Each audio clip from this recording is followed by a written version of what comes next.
साधना 15। तापसों की ये बातें सुनकर सिद्धार्थ सोचने लगा, मैंने तो आखिर स्वर्ग प्राप्ति के उद्देश्य से गृहत्याग किया हुआ नहीं है। मुझे दुख के कारणों की खोज करनी है, हो सके तो दुख के कारणों को नष्ट करने का मार्ग खोजना है। इन आश्रमवासियों की अनेक तपस्याएं दुखात्मक है। उनकी तपस्याओं का प्रधान हेतु स्वर्ग प्राप्ति का है। इन आश्रमवासियों के ये सारे प्रयास अल्प उद्देश्य की प्राप्ति के लिए हो रहे हैं।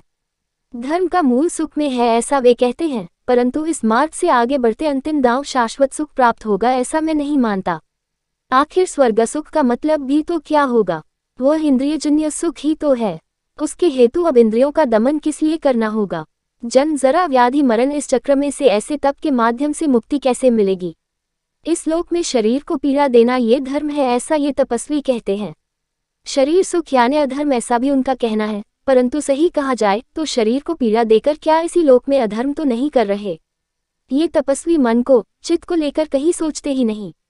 मन के प्रभाव में आकर ही शरीर प्रवृत्ति धर्मी अथवा निवृत्ति धर्मी बनता है। इसलिए चित्त का दमन करना उचित है। पानी को तीर्थ मानकर सभी प्रकार के कर्मों से शुद्धि कुछ लोग करना चाहते हैं, किंतु पानी पाप को, बुरे कर्म को पवित्र नहीं बना सकता। गुणवान, चरित्रवान जिस पानी को स्पर्श करते हैं वही पानी तीर्थ है। इस आश्रम में रहते ज्ञान की अपनी भूख तृप्त नहीं होगी, इसका सिद्धार्थ को लिहाज हुआ।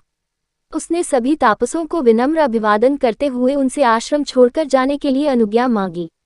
उसका सहवास सभी के लिए आनंददायी था। सिद्धार्थ आश्रम छोड़कर जा रहा है, इससे सभी को बड़ा दुख हुआ। उन्होंने उससे कहा, हे श्रमण, आपकी जो अगाध गंभीरता है, जो तेज है, जो लक्षण है, उससे आप इस धरती पर इसके पूर्व किसी को भी प्राप्त न हुआ आचार्य पद प्राप्त करेंगे।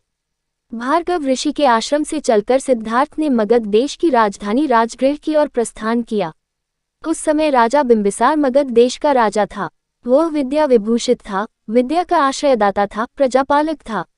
सिद्धार्थ पैदल ही यात्रा कर रहा था। वन में मिलने वाले फल तथा कभी भिक्षारण से उससे उसका निर्वाह हो रहा था। उसका आकर्षक व्यक्तित्व, उदात्त आचरण तथा अन्य सभी पुरुषों से बढ़कर उसकी शारीरिक सुंदरता को देखकर उस प्रदेश के लोग उसे सन्यासी के वस्त्र परिधान किए हुए देखकर आश्चर्य प्रकट करने लगे।